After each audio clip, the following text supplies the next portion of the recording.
Every creator chases the same thing, having a voice that sounds bigger than the room that you're in. You don't notice when it's right, but the moment that it's wrong, it has the potential to ruin everything. Right now, you're already hearing me through something that looks like it would definitely survive a fall off a desk, or maybe even a building. The Fifine Tank1 XLR dynamic microphone, a microphone that claims to give you big studio energy for a very not big studio price. But will it make your voice feel alive? Will it give you warmth, clarity and presence? Let's take a closer look at the Tank1. So this is the Fifine Tank1.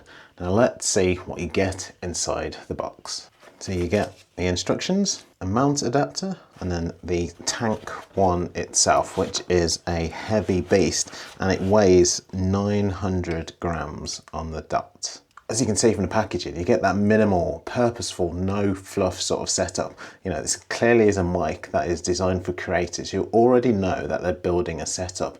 It's not quite as simple as plug and play, but if you're choosing an XLR mic only over a USB-C mic or a hybrid mic, then you probably already know this. And it does have this adjustable arm here, which can be tightened and can be attached to a boom arm. So you've got the slot for the XLR cable right there, and you've got the frequency response adjustments here. So this top one here, you can change the mid boost, and then the second one here, that is the low cut filter. Now because this is an XLR dynamic microphone, it lives in a world of real audio gear. That means more control, cleaner signal, and if you treat it right, a much more professional sound. And I have mounted it on the BM88 boom arm from Fifine, and because it is an XLR microphone, it does need an audio interface or mixer, which is why I'm running it through the AmpliGame SC3 mixer, also from Fifine. So no post-processing tricks, just the Tank1 doing its job in real time through the SC3. And that means it's actually easier to pair with affordable gear than lots of other dynamic microphones, because everything you need to get up and running can be purchased from Fifine. So you don't need some ultra end preamp with phantom power to make it work. Something like the SC3 handles it more than comfortably. If you already have an XLR setup, then the Tank1 basically just blends right in. You plug it in, set your gain, and it plays nicely with a non-obtrusive clean tone. But if you are starting completely from scratch, and you will need the budget for an interface that can deliver around 60 decibels of gain to get the best out of it. This is an end address microphone with a cardioid polar pattern. That means you don't talk into the sides like a radio microphone from the 90s, as it simply won't pick you up very well. So I'm speaking into the top like this because that's where your voice is meant to live. So staying about 2 to 6 inches away from the Tank1 is recommended, so roughly about where I am now. And honestly, that's where your voice really comes alive. You get that rich, warm presence without those room noises sneaking in. And you'll also notice it doesn't have a pop filter or anything like that on this mic, and I don't think it really needs one. The distance from the grill to the capsule plus that internal filtering naturally dampens plosives. So the main technique that you need to learn is simply your speaking distance. Now set the input gain at around 30% on the SC3, so you can probably tell I'm pretty close right now, and that's deliberate. At this distance and with the gain on the SC3, I can get a strong signal without fighting that background noise. Now it's not built to make your sound hyped, it's really there just to make your voice sound clearer and more highlighted, to be that center of attention. Now tonally, this is meant to share some of the warmth from the 688 from Fifine, that full rich character, but the Tank1 is meant to feel tighter, more natural and cleaner, with fewer plosives and less unwanted background noise.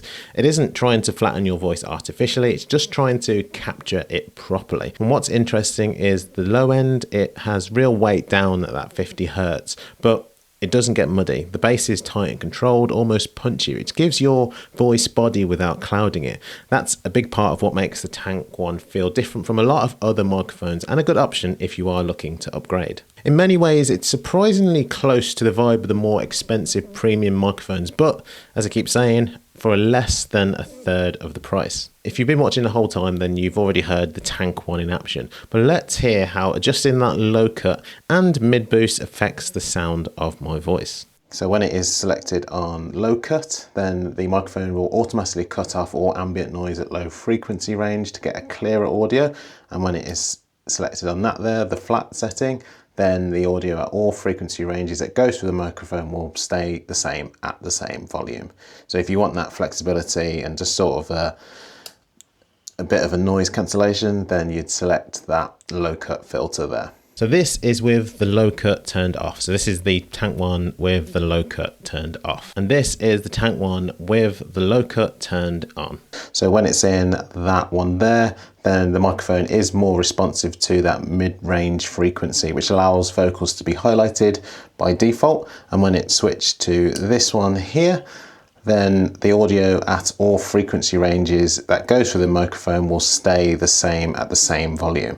So if you want that flexibility, then you choose that one there for that mid-range frequency, or if you just want a bit of a flat overall sound, then you choose that one there. So this is the Tank 1 with the mid boost turned off, and this is the Tank 1 with the mid boost turned on. If your voice is naturally bassy, or your desk is sending low frequency rumble into your setups, this cleans things up instantly. And what's nice about it doing it at source right into the mic is there's no need to dive into software or plugins to clean it up in post, which is generally what I do. I don't really do much sound editing when I'm editing videos like this. Now the settings that I have when I'm using the Tank 1, I have the mid boost turned on and the low cut also turned on. So same voice, same room, just different shaping right on that mic. So depending on what sort of sound or what sort of conditions that you're in, you can do those limited sort of things directly on the mic itself. Now let's compare the Tank 1 to two other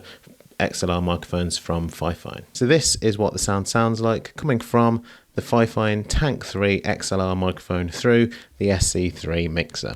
And this is what it sounds like coming from the Fifine BM88. Although this is a XLR and USB-C microphone, I have plugged it in via XLR mode, so you can get that comparison between this one and the previous one and the next one. So this is what it sounds like in XLR mode from the BM88. And this, in comparison to those other two, is the sound from the Fifine Tank 1. Its only way of transmitting sound via XLR, also through the SC3. And in comparison to all three of those microphones, this is what it sounds like coming from the native microphone on my camera. So the camera that I'm using is the Sony ZV-10. Now let me know in the comments below whether you can hear any differences between these three microphones and my voice, and also which one you prefer. Now what I like about the Tank 1 is it's solid, it's heavy, it's professional feeling, and it generally sounds great when you feed clean audio into it. The design makes it very natural to speak into, especially on the boom arm like the BM88, which makes this microphone ideal for podcasts, talking head videos sort of like this, and studio recording setups. And also having that full metal body and balanced XLR connection helps block out electrical interference that you can get with some USB microphones, which is definitely one of those pro benefits of XLR that you don't see, but sometimes you'll definitely hear. Now, if you are thinking about getting something like this, remember it isn't quite plug and play. You will need an audio mixer or interface, and you do need to respect that mic technique, speaking into the top, staying close, and obviously setting your gain properly. But if you are serious about audio, then I suppose that's not really a downside. Now the Tank 1 isn't trying to be everything for everyone. It's for creators who want warmer, clearer, more professional sound without paying those flagship prices. And when it's paired with something like the SC3 mixer and a solid boom arm like the BM88, it becomes part of your capable, creator-friendly setup because of its tight bass, flat mids, and slightly darker overall tone. And it also has that classic look of that broadcast microphone and that dynamic sound. It's the kind of thing that you associate with big studio microphones. If you want your voice to feel present, not distant, not thin, just there with you and your audience, then this mic might deserve your attention. If you are thinking about picking one of these up, Fifine has given me a discount code to share with you. If you're in the US, you can use code FIFINEMIC15 for 15% off on Amazon. If you are in the UK, you can use 10 Fifine for 10% off on Amazon. I'll put both codes in the description below so you don't have to remember them, and I'll leave links to my videos on the other two microphones in this video and the SC3 mixer. Many thanks to Fifine for sending this microphone over for me to test and review. It's greatly appreciated. If you enjoyed this video, press the like button and subscribe to the channel for more videos just like this. Thanks for watching, and I'll see you in the next one.